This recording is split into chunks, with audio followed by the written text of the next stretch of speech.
Okay, so generally I do a monologue after the conversation is done, but this guest is somewhat unique and I wanted to talk to you about what to expect in this conversation. I'm speaking with Bryan Johnson today. For those who do not know, Bryan is the founder of Blueprint. He's a venture capitalist. He's made his money in tech. He's now moving on to experimenting with his body and figuring out a way to not die. At least that is the way the world understands, or he positions himself to the world.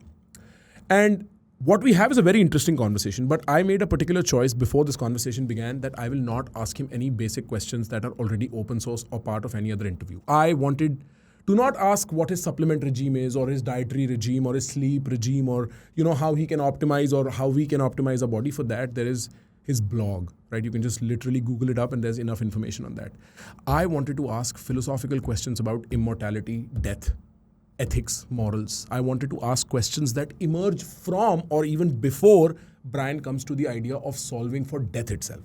You see, Bryan's on an adventure, right? Apart from his public image where people will talk about blood plasma transfusions or penis enhancement and erection enhancement stuff, I think he's on an adventure to be the first case study that uses the might of science, that uses the power of data and literature and the scientific community and then experiments to figure out how we can extend our lifespans. And to what degree, he doesn't know.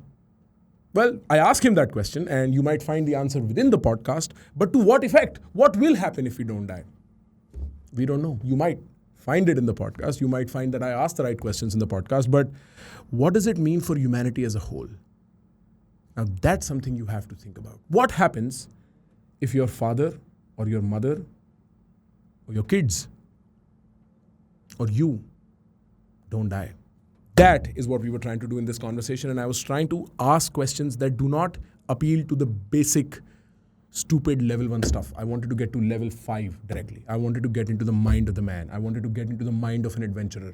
I wanted to get into the mind of Columbus of the 21st century. And so, without much further ado, here is the best conversation you ever heard with Bryan Johnson. My first question for you, Bryan, is why cheat death at all? Yeah. So I think it's interesting that, like, if you look back through history, some of the greatest minds have tried to figure out the riddle of existence.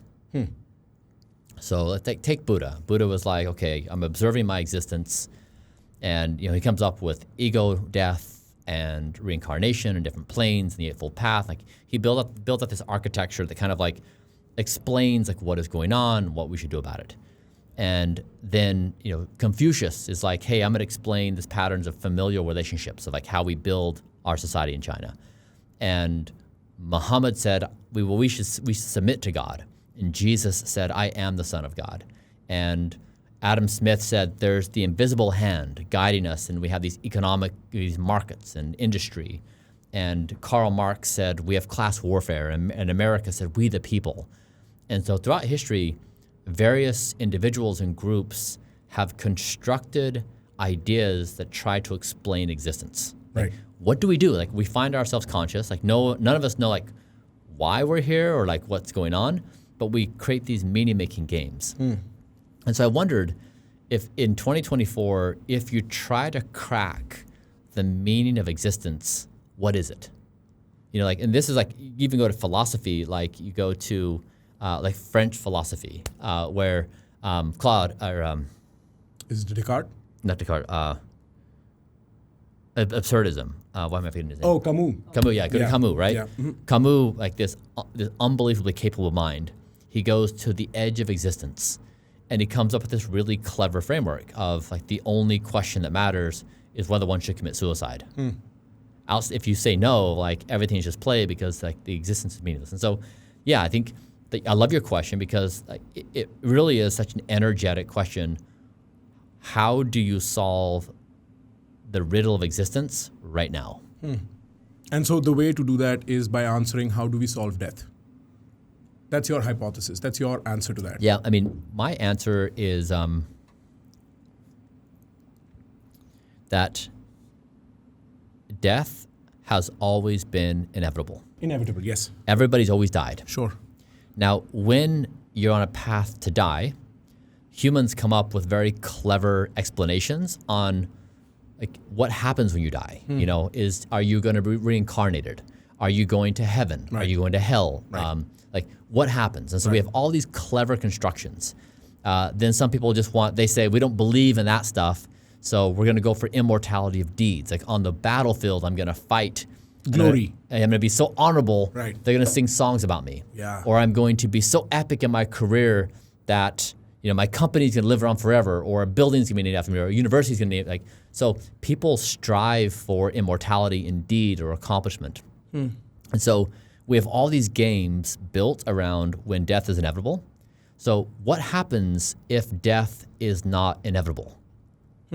You have to rebuild the entire construction of society. Yeah. Because now none of those things work anymore. No morals, no virtues, all of them get thrown out of the window immediately. And that's what I think the question on the riddle of existence is, what happens if we get into a situation where we can begin extending our lifespans to some unknown degree and everything breaks down? And that's one part of it. The other part is the following. Is this okay? Yeah, this is perfect, yeah. Okay, cool. So the other part of this is we humans have always been able to model our world with some degree of accuracy because the pace of change has been slow enough where you can say like, when I was going to college, I could say I'm going to study, you know, major in this and then have this kind of profession and do this for some duration of time and then I'm going to retire. Now, like my son who's 19, he has no idea what to do to be relevant in the job force, you know, 2 years from now. Sure. And so the future is coming crashing in.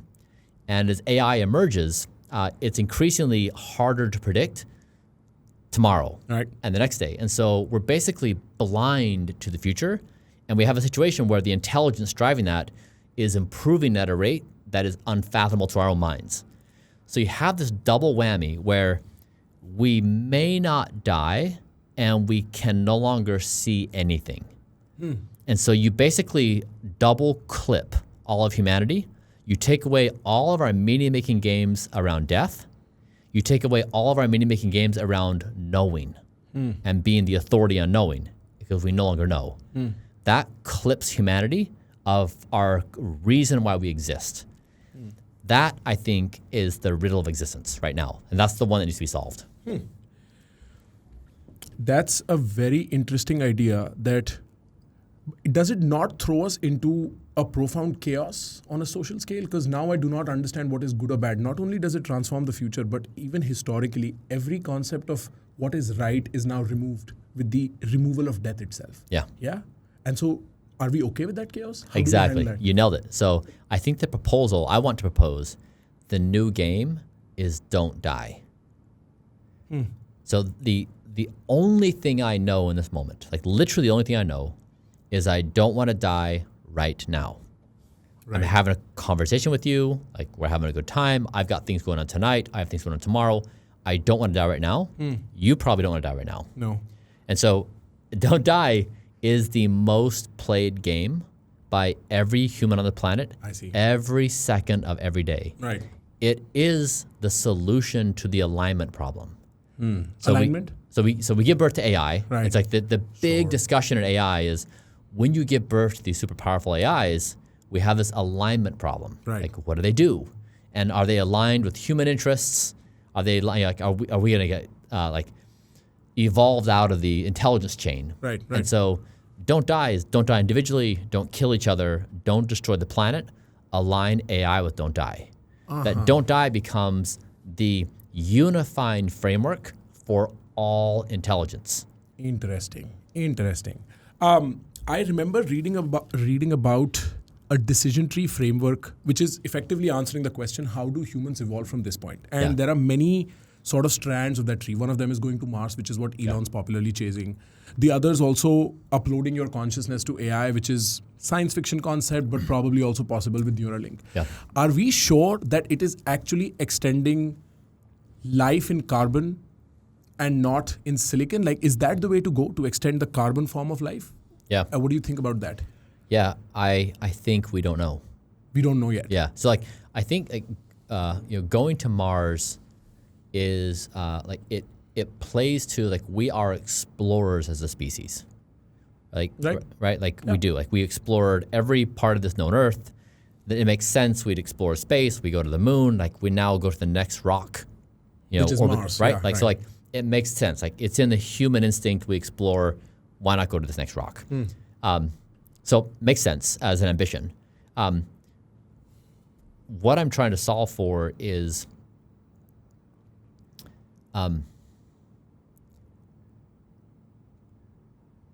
when death is inevitable, the virtues you have of life are things like honor Yeah. or Grace. Exactly. Yeah. And what's not true is existence is not the highest virtue. Like people are willing to trade their existence when they smoke or drink or like don't take care of their health. They're being flippant with their existence, right? Like there's like not a sacredness because they're like either they've YOLO'd their way to a reconciliation or they believe in an afterlife or whatever the case may be. But I think the future of virtue, like existence, is the highest virtue. It's not. It's not the playing field upon which virtue is based. It is a virtue in itself. It's it, and so That's, I think, the framework you shifted. exactly. Right. So like when you give birth to God, which we're doing, Right. existence is the final virtue. It is the ultimate virtue. Now, once you secure existence, you can go off and play. You can go do your adventure. You can like choose your path. You can play your game. You can have your whatever. But right now, existence is not the highest virtue. There are other virtues that rank higher. And so I'm suggesting that We flip the model. exactly. And so right now, I think we are at this consequential moment as a species. It is not clear whether we humans will exist. 100 years from now. Yeah. Yeah. Like we've got Nuclear threats, we've got AI as a There threat, you we've go. got environments as a threat, All of climate it. change, all of that is happening and it's crashing upon us. exactly. Like Yeah. we are right there. And it is not clear if we can punch through. Like we've never had this circumstance before, ever. Right. Yeah. And people will say like, oh, we've had nukes for a couple of decades, like we're sure be fine. Or like, we've never had the confluence of these kinds of things. Now, like humans are tenacious, they're resourceful, sure. But like, wouldn't it be awful if we've underestimated the size of the problem Yeah. and the timing of the problem and our ability to respond? Like COVID, like knocked us flat Yeah, as right. a species. Like Right. this little virus, like the whole world became dysfunctional. Yeah. And so like you take a few little exogenous shocks, like and our global supply chains break down, we're crippled as a species. And so I'm saying that in this moment, the only thing we care about is surviving as a species and not dying. And that don't die, like the value, the reason why this is important is if you go to AI and you say, AI, like here's a framework on how you should behave. And the framework is built upon like certain models, like, right? I want to give AI a computational model of objective function. I want it to work on don't die from a baseline of physics and mathematical models of you can measure die systematically, quantitatively. Whereas every other form of intelligence works on like democracy or like other kind of subjective frameworks of morals and ethics where we imbue our own things into it. So yeah, don't die is elegant because it's both narrative for humans and it's also computational for AI. And so that you could feed that sort of intent into the AI, align its ethics with human ethics and human interests, which is live forever, or for that matter, extend lifespan. It's basically don't die right now. It's not even live forever. Right. It's just don't die right now because that's what we all agreed to already. Right. I see It's what you already mean. aligned. I see what you mean. I don't know how much you've experimented with sort of the philosophical side of it, but I'm reminded of a movie. I think it's called The Man from Earth. I don't know if you've seen that movie. It's about a bunch of people being trapped inside a cabin in a forest, and one amongst them is a guy who does not die. He's literally what the media wants the world to believe you're doing, right? And the movie goes on where they're all interacting with each other, they're all conversing with each other until the secret comes out, the fact that this guy does not die. And he goes on to tell his stories as if he is Buddha and he is Jesus, and it's the same guy over generations. Yeah. But he talks about his situation in a very sad way. Like the science fiction representation of your idea talks about existing forever in this way where he's watching everybody around him die. You know, he's lost beauty in life itself because everything is impermanent but himself.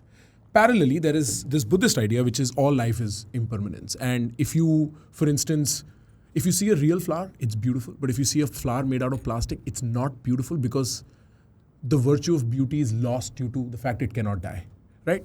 And so I'm trying to ask a question that is kind of juxtaposing this Buddhist idea with what I saw in that movie and trying to ask, do you find that if we are able to extend our lifespans further on and further on to an unknowable extent, that we might take away beauty and joy out of the impermanence of life? And in that way, this concept might reduce human flourishing and not improve it. I'm sorry this question's tagged. Let me know if you want me to fractionate it. Yeah, it's good.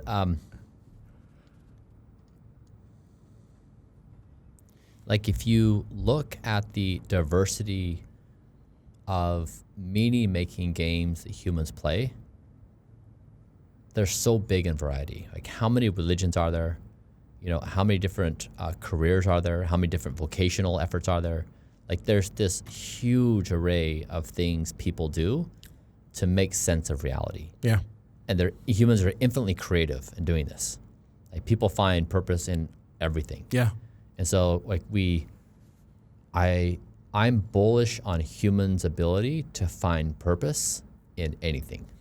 Like we are very, very good. Like we find a will to survive. We find a want to exist. We find things to do. And oftentimes when the funny thing is, okay, so here's a thought experiment for you, is if you ask somebody, do you want to live forever? The majority of people say no. Because they say, well, why? Because I get bored and my family would die and I wouldn't have any friends, and right? So like those are the answers. Yeah.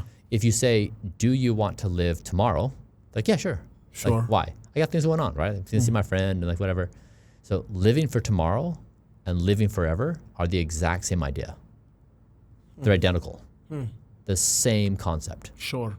One extends itself over iterations onto a point, it becomes infinity. Exactly. Yeah. So so we just have to realize that there are some concepts our brains can't process, and living for tomorrow. And that's why "Don't Die Right Now" is relevant. Like, don't die right now, right? It satisfies the immediate moment, but also solves for infinity.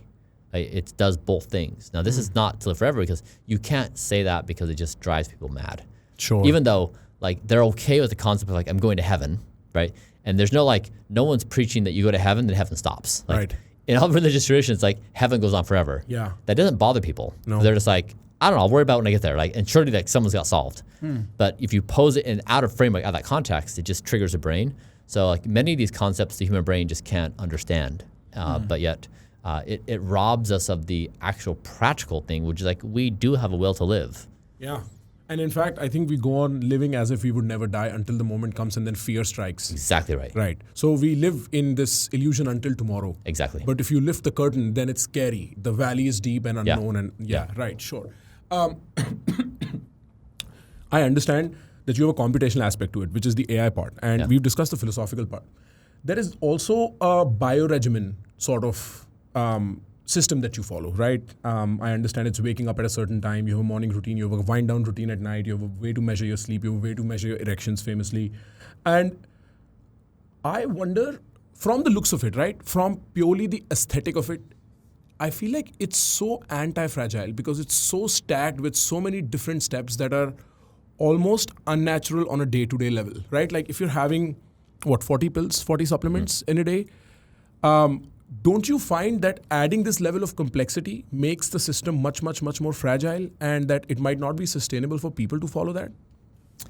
Yeah. So I have an objective function that I want to achieve the best biomarkers in the entire world. So I've had 8 billion people be the healthiest person on this planet. Right. I've done that. I'm number 1 in the world. You are? I am. Congratulations. Thank you. I am sitting with the number 1 healthiest person in the world. Thank you. Damn. You're sitting with the last in the line. In that case, we'll have the opposites here, right? So I wanted to demonstrate that you can go through a process of evaluating scientific literature, apply the protocols, and achieve an outcome, and then repeat that continuously. I wanted it to become the most don't die person in human history, and I wanted to make a point that the philosophy is this. Like when you talk about philosophy, no one cares. If you talk about things that help people understand sex, power, status, and wealth, like it clicks. Yeah. So I wanted to do that. Like I wanted to demonstrate the philosophy, like trying to solve the riddle of existence. I wanted to philosophize. I wanted to rap on health. That's how people understand philosophy, and that translates to TikTok, and that translates to IG, and it translates to that's the currency. It's a mimetic currency. Right. Otherwise, very few people are going to tune into philosophy. And so in this situation, I guess like when my objective function is this thing, I'm not training to be dropped into a jungle and fight wild animals with my hands. Right. So that's a different objective function. So anti-fragile, like that can be an objective function itself. Like, could I get perfect sleep in 10 different conditions? That's a different thing. So I chose something very narrow for my objective. And so it may fall short in other dimensions, fine. But I've just been very specific about what I'm trying to achieve. I understand this from also, here's the thing, with any kind of philosophical movement, if you insert the concept of sex in it, however, it becomes very memified and it travels the fastest. The funniest thing about what people will talk about you, the media will want to get a bite on is erections and so on, right? Exactly. And so I do understand that you're trying to market something which is very heavily packaged by using the simplest mimetic formula that will just spread as fast as it can. And so in this case, you are being the example. I also understand that you're letting the world meme you. Like, I feel like you're playing the haters in some way. Yes, yeah. Is that an active strategy? Entirely. Yeah. Because it's admirable. What will the 25th century think about me as your sort of motto of behaving in the world? It's admirable. But I feel like the haters are getting played. That's what's really happening. They are. Right? He's just smugly says, yes, they are. I love it. I remember looking up David Sinclair's research. Is it David Sinclair from Harvard who's done research on longevity? Yeah. And I think back in this is probably 2018, he was talking about metformin, which is a type 2 diabetes drug. There's, I think, rapamycin, there's resveratrol, and I think a few other things that he stacks every day in his supplements for enhanced longevity. Are you using those at all? I do metformin. Okay. I was doing rapamycin for 5 years. I just stopped. Why? It was disrupting my lipids, my blood glucose. It gave me soft tissue infection and increased my resting heart rate. And so it's kind of like it's kind of sad because it was probably the most promising anti-aging molecule out there. It had more agreement from the research community. But yeah, we just think the trade-offs are just not worth it. And recently showed in a paper looking at from epigenetic clocks, it increased the speed of aging. So this is not to say rapamycin is dead. It's not to say it won't work for other people, like entirely possible, but it's just not as clean as a win as we thought. And so like we're off for now. We'll see. But how is it that a type 2 diabetes drug enhances lifespan? What's the mechanism? Metformin? Yeah. Yeah, I mean, so a lot of people haven't taken it. So there's good evidence, right, for a whole bunch of different effects. A lot of people haven't taken it because in some studies it shows it blunts muscle growth post-exercise. So in these kinds of things, like people are all trying to find like what it works on and why and what things you should do with it. We've stuck with it. We like it. We think it's good. But like all things longevity, we're very humble. So it's like we'll see where the data takes us. Sure. And what about resveratrol? Can you speak a little bit to that? What does resveratrol do? Yeah, I think so I don't take resveratrol. Okay. I think the evidence is that it works well in, if I'm remembering this correctly, with diabetics, but in healthy people, I don't think it has effect. And so I think Sinclair has a history with resveratrol, and man, he like sticks to it so hard, and everybody gives him such a hard time. So like, David, like the evidence is not there, and he just like hammers away at it. So I'm not quite sure what's going on, but in the longevity community where I hang, it's just resveratrol doesn't rise to people's, it doesn't make it in most people's stacks. Sure. It's kind of a leftover from like a previous iteration where he was pushing it. Right. So what do you take? Like, I don't want to spend too much time on the procedural aspect because I'm sure you've spoken about it a bunch and there's probably published blog posts about it. But what are the best practices you've understood? What are the best supplements you suggest? Like give me like a 2-minute take home for later. Yeah. So my protocol is published online. All the pills, I've just open sourced it. The Blueprint stack, which is what we've created as a product, I tried to make this easy for everybody. People were like, love it, I want to do it. Too complicated. So we made it very easy. It's 8 pills, 1 drink, 1 protein powder, and olive oil. So that's like in short, like what you see there is exactly what we think is the right protocol for everybody. It's the foundation that everybody can take.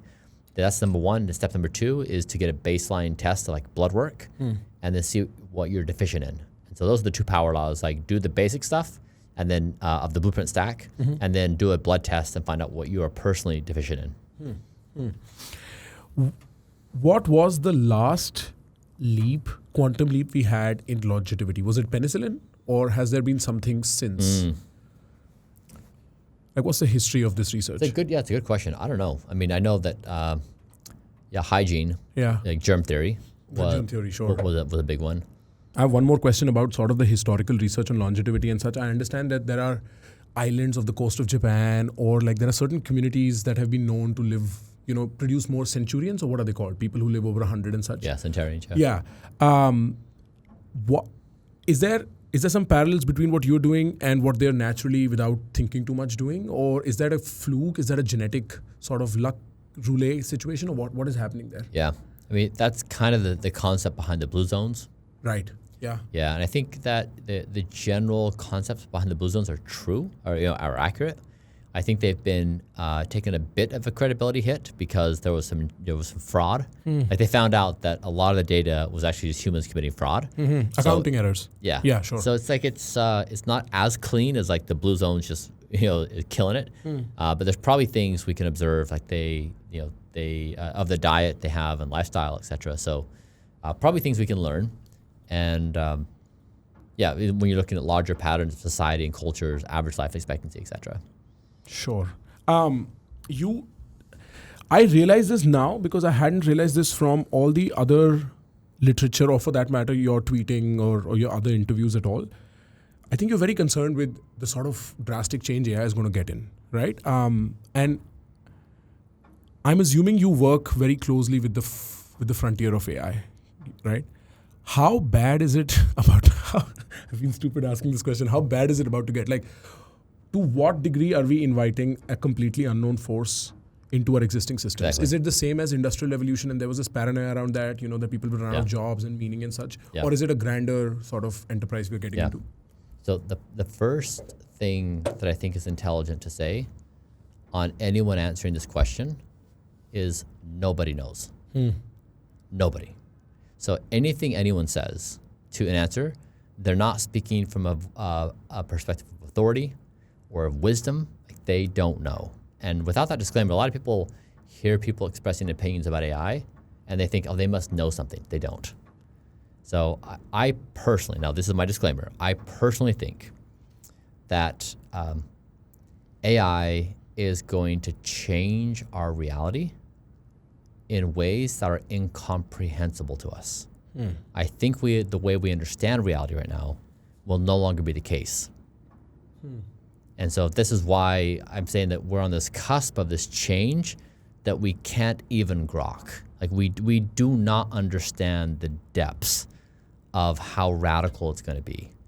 And so I think about that because I make that model because I just think if the fundamental insight is that we have transistors that do compute and intelligence increases, and you increase the intelligence based upon models you build, and if you build better models, intelligence improves, and etc. And then if that intelligence can build more intelligence, then it's going to naturally find its way to higher intelligence. It's on a path of improvement that is faster than ours and is different than ours. Sure. And so when you look at those basic principles, I think, it's like reasonable to imagine that this thing will probably exceed our abilities in most things. It'll probably come up with conceptual concepts we don't understand. It's probably going to discover things faster than we can comprehend. We're going to be on the unknowing side of this contemplation.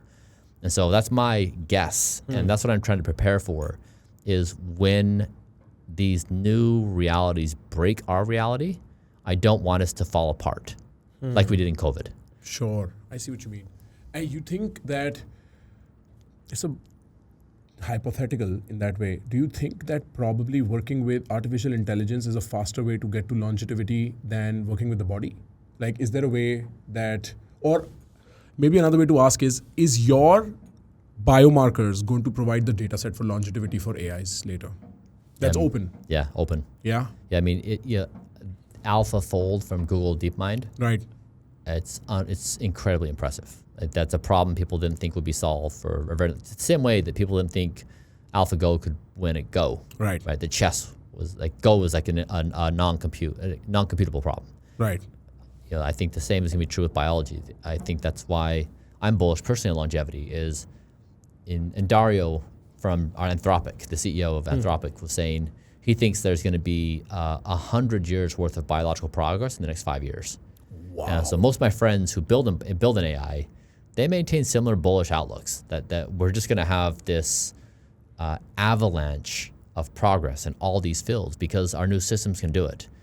And so everyone who I'm close to who's at OpenAI and Anthropic, this is like I wouldn't say a universal, but like there's quite a few people who maintain these bullish opinions. There's others who are bearish, who don't think it's going to go very fast. And they're all fine. Like everyone, of course, is speculating.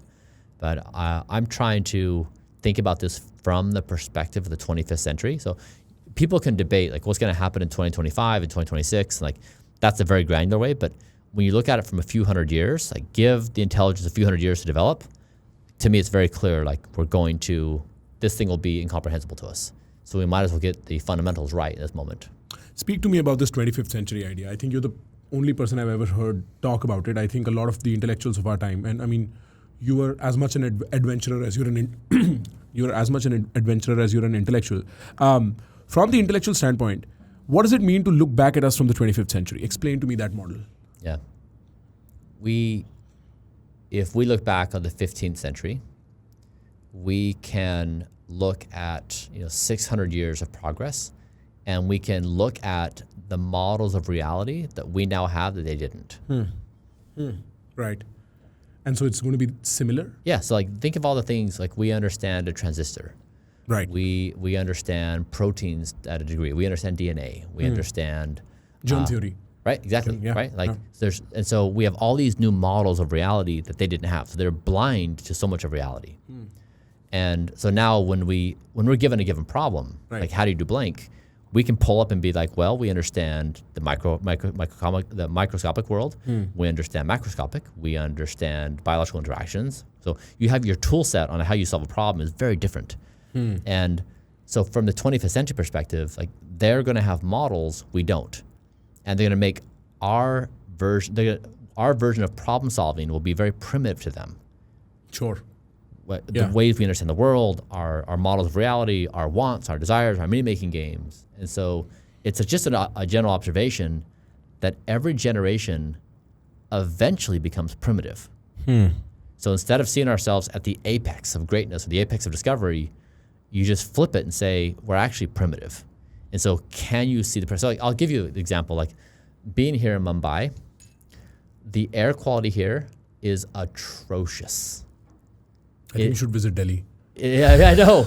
But I'm just saying it is so bad, especially coming from a person who's don't die. Right. Right. It is like insane. I think it's criminal. It is criminal. Yeah. Like I can't even overstate. And so when I drive around the city, nobody's wearing a mask. Yeah. I show up to this podcast, like no one has an air filter. It is completely accepted. And yet it's equal to like smoking 10 cigarettes a day. Everybody's a chain smoker in Mumbai. Everybody. Right. And so, but the thing is, the community here is so normalized to pollution, nobody sees it. It is invisible. It takes me to come here, like a tourist, to come and be like, you guys, do you not see this obvious situation? And so in this moment, we are all blind to the reality of 2024 because we're in it. That's all we've ever known. And so when you jump to the 25th century and you visit this point from the 25th century, you can say the obvious thing like, you guys, you are absolutely blind to your ignorance of the situation. Yeah. Like, we're always blind to things. And so the 25th century is an exercise I'm trying to say is I know I'm primitive in this like most offensive way. So how do I at least see my primitiveness and try to overcome it? Right. And that's why when you jump to say existence is the highest virtue, not making money, not status, not power, existence, that is the singular. That is a perspective from the 25th century. Like that is the idea that no other game in existence matters other than that you're alive. To that point, I have a gift for you. Ansh, can you fetch that gift?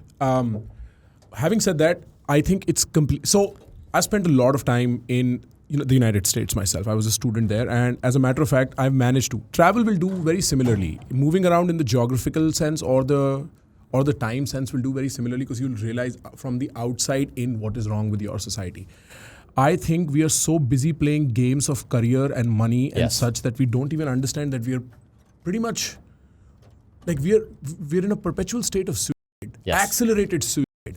And one day we look back at it and probably think of it as a human right violation. Yeah. But we just do not. We continue living. Yeah. Nobody thinks we'll move out of Mumbai or Delhi for that matter. I want you to open this. Thank you. Don't So, be worried. Can you open this for me on the camera? Yeah. The fact that you said that, Yeah. like that's my premise too, that we are a suicidal species. From our personal health habits to our pollution of the earth to our warfare with each other and we're blind as we build AI that we are a suicidal species. Like that is the sober assessment of this moment, and we can't see it. Right. We justify it as living life, and like we come up with all these clever frames, but it is absolutely insane that we would do anything to compromise our existence. I agree. I Yeah. completely agree. Yeah. All right. What do we got here? You're gonna like it. What could you possibly? What could it possibly be? Okay. This is fresh air from New Delhi. That's amazing. I almost feel like this is your kryptonite. That is so funny. This is from Delhi? Yeah. No, it's actually just outside. Oh my I God. just made the gag up to, I wanted to see your reaction to it. That is so. Because that is literally your kryptonite. When I heard, when Tanmay contacted me and said, Brian's going to be in Delhi, I was like, there's no way he's going to be in Delhi. I don't know what you guys are thinking. That's completely antithetical to his mission. Yeah. That is so funny. Thank you. I appreciate it. Yeah. Is this how much you laugh generally as well? You can come across as quite robotic, right? What are you talking about? I'm joking. What are you talking about? I had another question. How much are you playing with CRISPR gene editing? None. Personally? None. At all? None. And you don't think that has any role to play in longevity Yeah, science? it's powerful, but it's not to a point yet where we can do it. And is that because we cannot understand DNA at its core and not play around with it? It has a lot of off-target effects, so it's just complicated. Like once you get in there, you mess with stuff, so we just need to get better at it. And you don't think that trying to do that with supplements, pharmaceutical interventions and such will have the same off-target effect? Because tell me. I mean, like when you do things, like when you incorporate good health practices, you're turning good genes on and bad genes off. Right. Like you're basically doing a form of gene therapy to yourself when you practice good habits. Right. So you're literally turning switch on, switch off, switch on your genes. Right. So that's why these health practices are important. Is it's a low-level gene therapy for good for longer life. Right. What is something you found that nobody expected you'd find in this process of, longevity experiments? Yeah. That longevity is a meme. I've become a meme. Yeah. And like you said, it's on purpose. Right. The world runs on memetics. That's the engine of our social cultural phenomena. And so it's not about a scientific paper. It's not about a molecular description of some kind of new thing. It is a memetic. And that's what I figured out, is that this entire thing is a memetic creation. And so if the mimetic is, to explain to people, a mimetic idea is something that leads the heavy packaging of what is underneath, the more complex, more sophisticated idea. So what is underneath the meme of longevity? So there's several. Yeah. Yeah. And it depends on how you want to play it. But next week, there's a market. So do you know Poly Market? The poly market? Yeah. The betting market. Yeah. Yeah. So they're like one of the best in the world. They're legit. Right. Next week, they're launching a market on my nighttime erections. Tell me, off the record, how much should I bet on? Yeah, exactly. Right? But this is... It's hilarious. It's hilarious. But so memetically, right? My health biomarkers are now a public betting market. Damn. Right? It's bridged its way to economics and public entertainment. Right? It is an absolute coup of memetics. Yeah. Right? It's unbelievable. And so it is laughable, it's funny, it's hilarious, it's silly. But this moment, I just don't want to understate it. It is crossed the cultural barrier that it is now in its way into the economic machine of the world. And so that's why this is such a successful moment for the movement entirely, is we've transcended from this weird thing to this mimetic structure to this validation economically, culturally, socially. Right. Yeah. And so underneath the idea of longevity is the concept of don't die in the face of all these existential risks Yes. that live within us, right? I remember there's a study from Harvard, I think, was it on longevity or happiness, where they concluded that social interaction is one of the primary markers for a long life. Yeah. Have you found any intangible markers per se, or intangible sort of inputs I need for a long life? Yeah. I mean, I think most of longevity is pretty common sense. We know that being by ourselves is not as fun as having friends. Sure. We know that getting a bad night's sleep hurts, like it stinks. Sleeping well wins. Right. We know stuff. Like we know all the right answers. We just can't do them, and then we complicate it. So to me, it's all obvious and common sense that we already know the answers. Right. What is your stance on psychedelic research? Yeah, I think psychedelics are wonderful. I fully support them for the use of treating disease dysfunction, and then also for people to explore their own consciousness. I think they're very powerful. Have you experimented? Yeah. And have you experimented since you started Don't Die? And I haven't. No, you haven't. What is your guess is going to come up if you're on ayahuasca with this mission in mind? Yeah,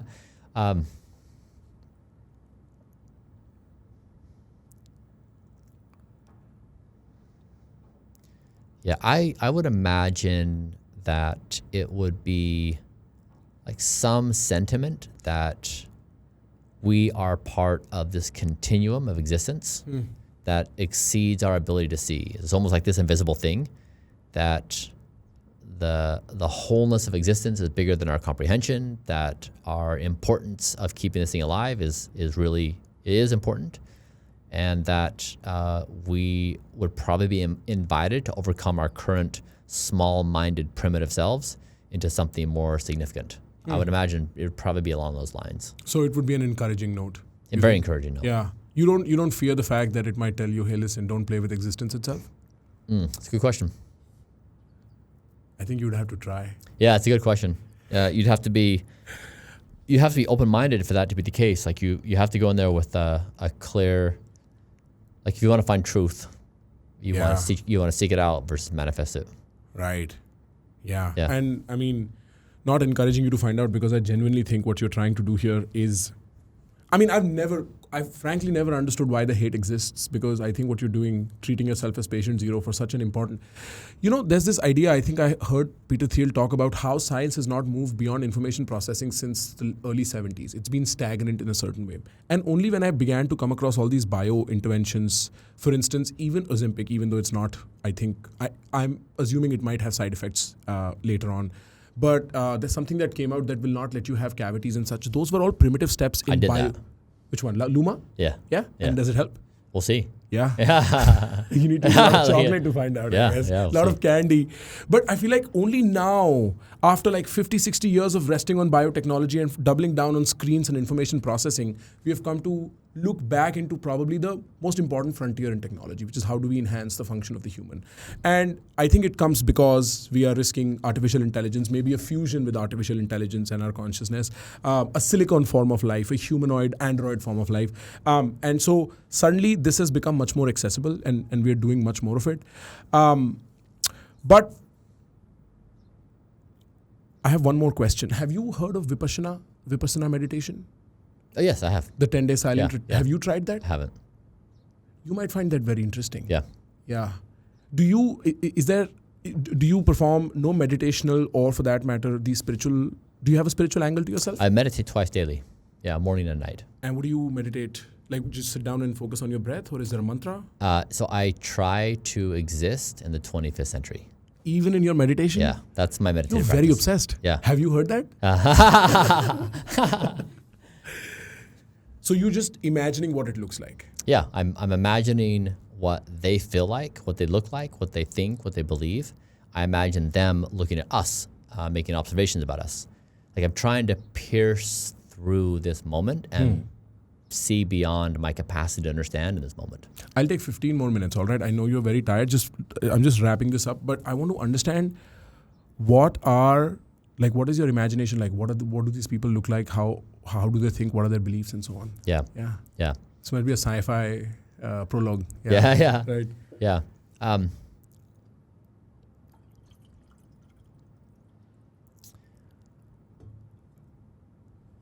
In these contemplations, there's no bridge from trying to embody their existence and mapping them to words.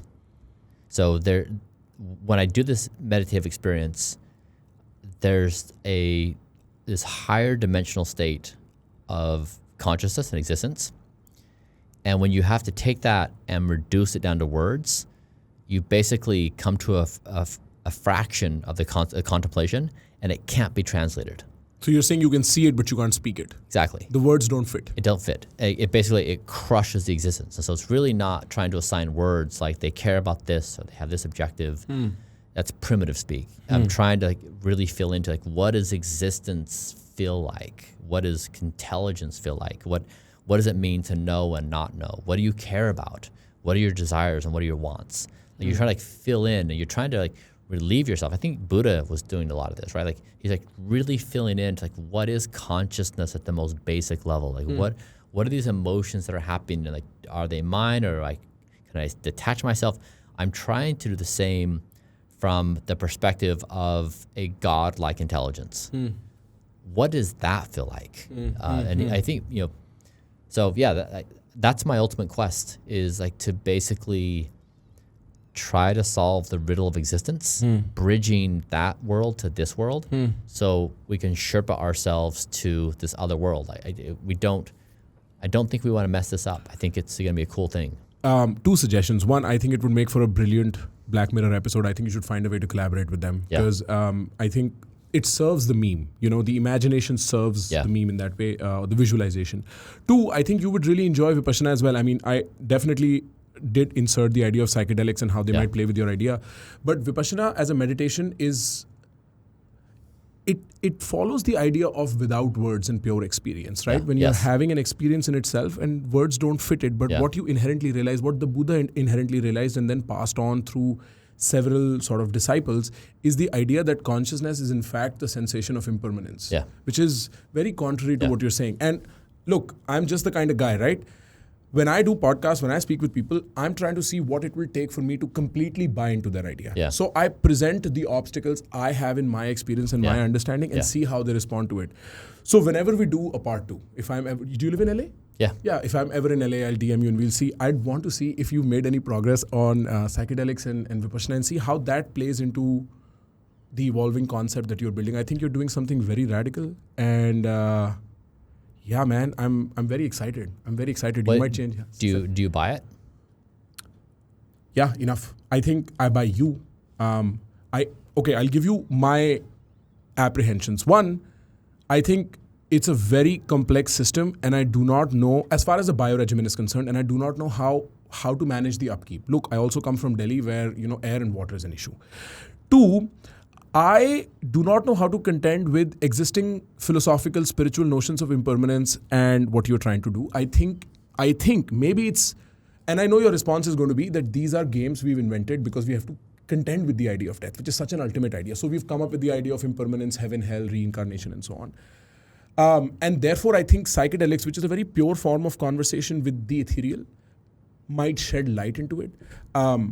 So one, on a sustainability level, I think it's a very complicated endeavor you're on. In fact, I'd like to ask you, because your war is not just against death. Your war is against corporate interests, supply chains. Your war is against the current status quo of existence itself. How does society as a whole, how do we change the world in response to that, right?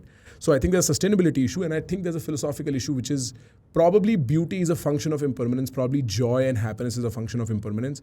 And to that effect, I'm a little reticent in confirming. As far as you are concerned, I buy you, which is that you've effectively translated yourself into a meme that is very important. if I go into the mind of a 9-year-old who's uncorrupted and who's not thinking about all the ifs and buts of the world, the first question they'd ask is, why do I have to die? Why can't I live forever? Right? So we don't even have to go to the 25th century. We just have to have a naive, uncorrupted kid ask that question. It's almost like the kid who said the emperor is not wearing any pants. It's a very obvious question. So in that way, I think you are doing a fantastic job. I think what you are positioning us for, even though it's complex right now, eventually will simplify. Eventually literature will arrive. People will get behind it. And you becoming an influencer in that way is super smart. You've sacrificed your reputation, or at least gambled it, if not sacrificed it, for the sake of doing this. And I buy that. That I have a lot of respect for. One last question, which was, how do you tackle the phenomenon of changing the world? Because the world is designed to feed us pesticide, insecticide, hormone therapy, food. And that's definitely not part of Blueprint. That's not part of Don't Die, is it? Yeah.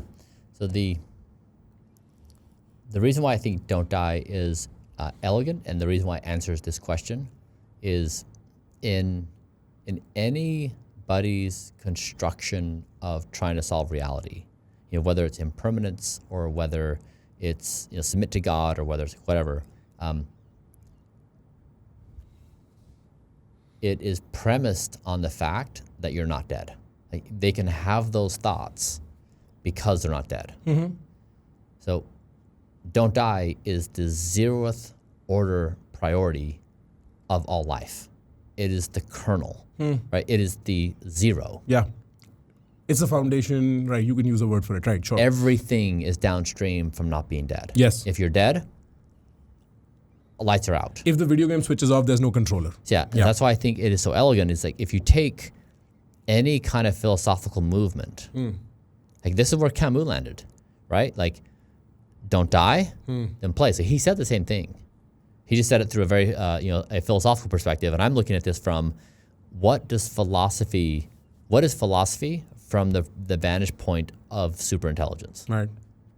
And that's what I'm saying. That is the solve for existence. That's what God solves for. God solves for continued existence. Right. That is 0. And after you do that, once you're a God, like, play your games. But that is what God solves for, and that's where we're going. So that's why I think it is absolutely spot on as the solve for existence in this moment, more so than anything else. And so once you do that, and you map to these other practical problems like in toxins and blank, blank, blank, those are all a function of playing different games, not Don't Die. Sure, I see. So if you play Don't Die, then you don't play those games. You don't play those games. There's no insecticide. And they solve themselves. And so that's why this is the mimetic that is the winning mimetic for this moment of all the philosophies on earth. Sure. This is the winning mimetic. And so that's why I think that Don't Die can become the biggest ideology in the entire world, the fastest growing ideology in human history.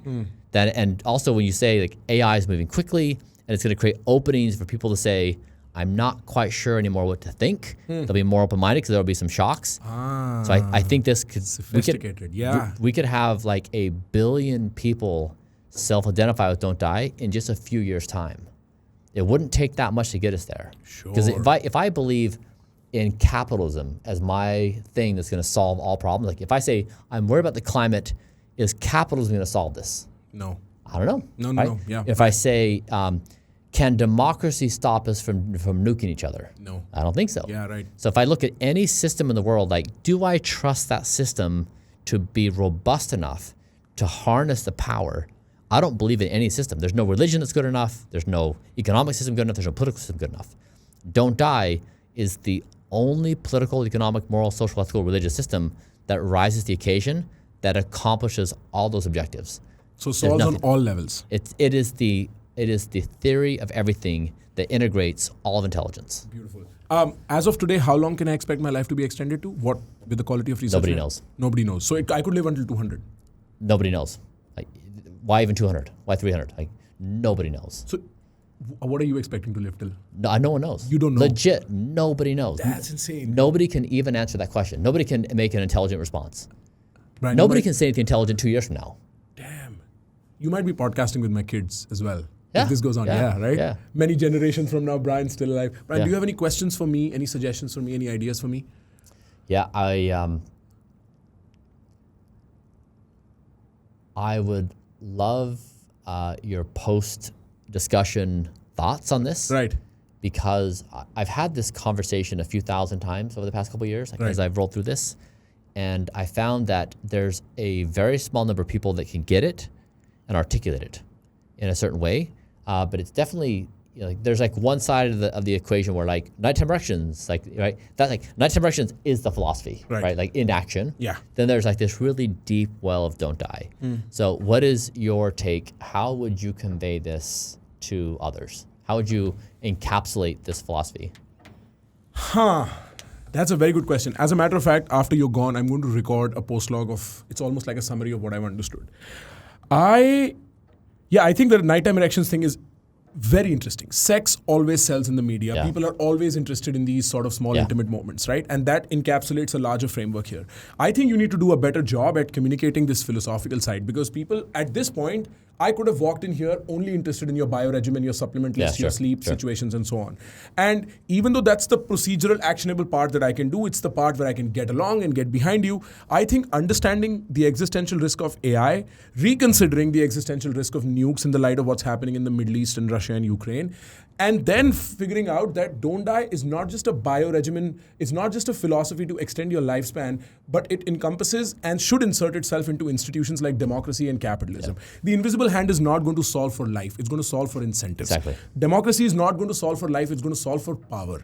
It's not going to solve for because here's the thing, right? I can make up arguments about impermanence, but when my grandfather is sick, all I care about is one more year on him. Exactly right. Right? So would I pay almost everything I've ever made to extend the lifespan of people I love? Forget me, forget my impermanence.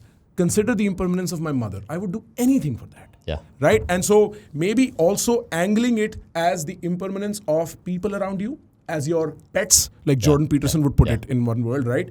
Then yourself might help. I think the packaging of it around sex is brilliant. It travels faster than anything. I think you already staked your reputation in this brilliant way where things will travel faster than the intellectual depth of it. Yeah. I want to hear more Bryan tweeting about these big picture concepts of democracy and capitalism and how they're not sufficient to guide us into the future that AI might bring, and super intelligence, even smuggling out information from friends that you know who are working in AI. Because look, as an Indian, we're sitting here, any Teslas haven't gotten here, right? Things take about 3 to 5 years as a lag to get here anyway. We're not worried. We don't think existentially that's our concern. Our concern is more food and poverty, right? And disease and hygiene.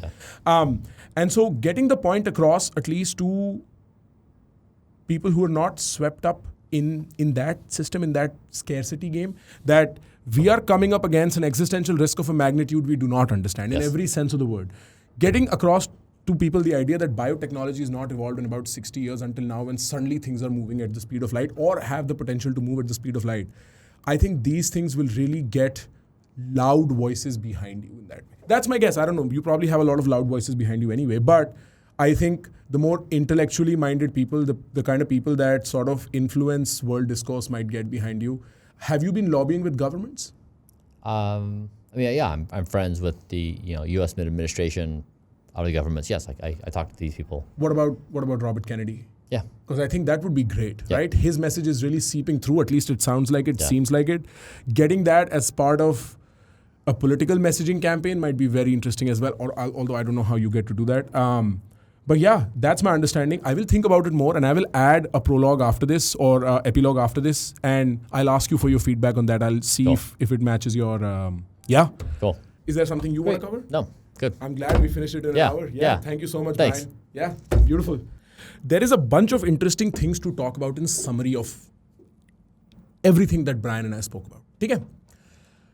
First of all, I think what Bryan is running into, if he is successful in solving for longevity, what he might run into is the farthest ends of existence itself. Now, what do I mean by that? It might be true. He might be able to make us live forever or for like 500 years. But that changes the very structure of how society, the self in society, jobs, like think about it. Even if you were 150, if you were to die at 150, you will have more than one career. Now you don't think of careers as this end all be all. Oh, I want to be the best marketer in the world. Oh, I want to be the best coder in the world. You don't think like that suddenly. You think very differently. You think about one career and second career. Not only will he run into social norms and the ends of social norms. You know how people will say, oh, but you must marry. You must marry. If you think about marriage itself, marriage was a concept developed when average lifespans were 40 years. So people would get married way before 18 and then die very early. Now that marriages last for 50, 60, sometimes 75 years, you see a higher cases of divorce purely as a function of the denominator increasing. Right? Not only will Bryan run into the ends of society as we know it, but he might run into the ends of existence as we don't know it. Well, I've always said, and I don't know how many times I've said it on podcast, but you can somewhat begin to sense the end of existence if you try things like Vipassana or psychedelics. I don't encourage the use of psychedelics. India does not treat psychedelics as barely legal either. But psychedelics and Vipassana are two of the ways in which you can see the philosophical bookends of existence. And Bryan might find through his experiment that either these bookends are breakable, and then if they are breakable, what then?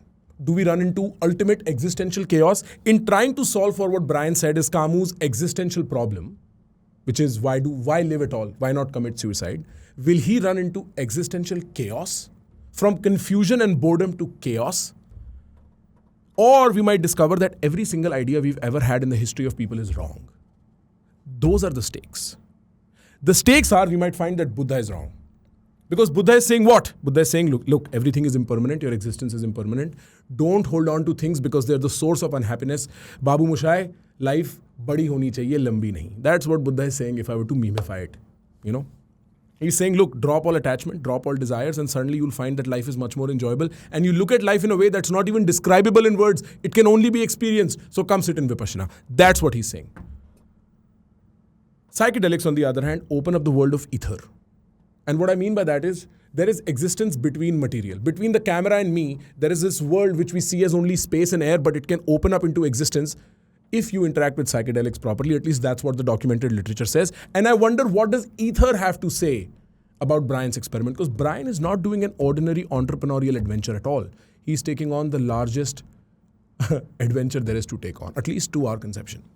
What is also very interesting is that Bryan's not trying to tackle this purely on the level of biology. Because the question is, should we enhance human life as this carbon form? Or is there a way to make it silicon, which is insert human intelligence or insert computer intelligence and manufactured intelligence into it?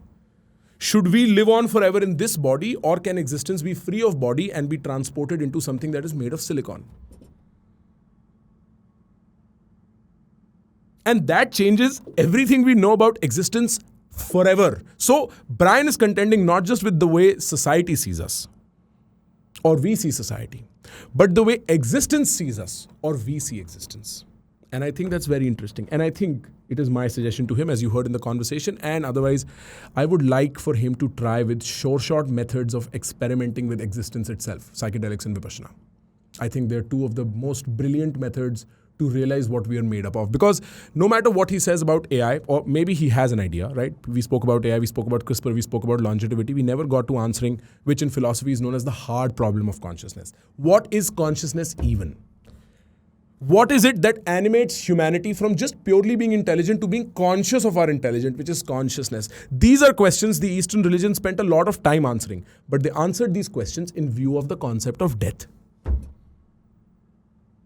And now with death removed, what truly happens? It shakes the very idea of anitya. It truly lends itself to the word Sanatan. I think he has a long way to go, because he's not just fighting biological age and, experimenting with himself. He's fighting democratic interests of global leaders and global politics. He's fighting economic interests of capitalism and corporates. He's fighting supply chains, right? He's fighting epigenetics. He's fighting the way our parents' genes have affected us. He's fighting the environment outside. And so in that, I don't know if his lifetime, no matter how elongated, is sufficient to fight these problems. But it does seem to appear that artificial intelligence and the insertion of artificial intelligence in society is like that inflection point he's looking to insert to smuggle a lot of his ideas using. Because he thinks as soon as artificial intelligence arrives, the world will be thrown into a form of chaos we will not have any way to comprehend with. And at that point, the philosophy of don't die, which he wants to color every action that we make, every action that we make should go along the lines of don't die. At that point, that will start sort of taking on an ideological form. There are some questions I could not get to with respect to, a limitation of time. The man's been, as you will find, giving multitudes of podcasts and media appearances and meeting a lot of people. But for instance, if don't die is the real philosophy to base every action on, then should I not leave my house? Because then a car might come and hit me. Because dying is not just natural death. Dying is also artificial death, manufactured death. And so this is the place where philosophy is the most interesting tool you have, because when you're talking about ideas of this breadth and length, you cannot do this with just this naive submission to the idea. You have to get to its core. And, unfortunately, we did not have the time, but I'm pretty sure the way he enjoyed the conversation, I'll get a round 2 with him. And at that point, we'll begin to talk about not just the bigger picture stuff like, instead of democracy, we should have a political system that enhances don't die. But in that case, how do I step out of my house at all? Or how do I decide what to eat?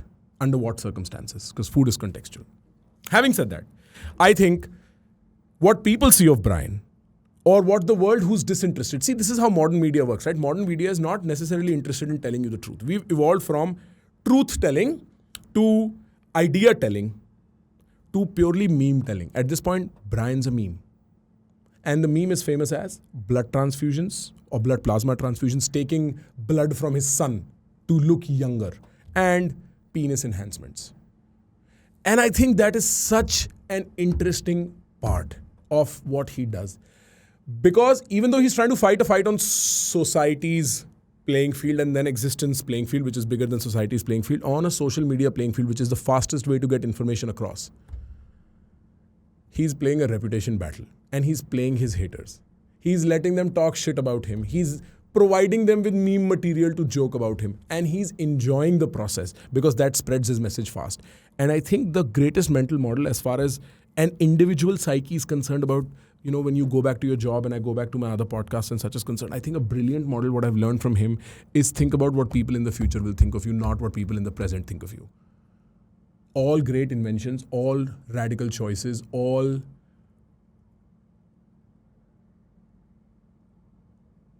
mystifying adventures, all of these things are initially a great shock to the system. As a matter of fact, the bigger the shock, the bigger the adventure.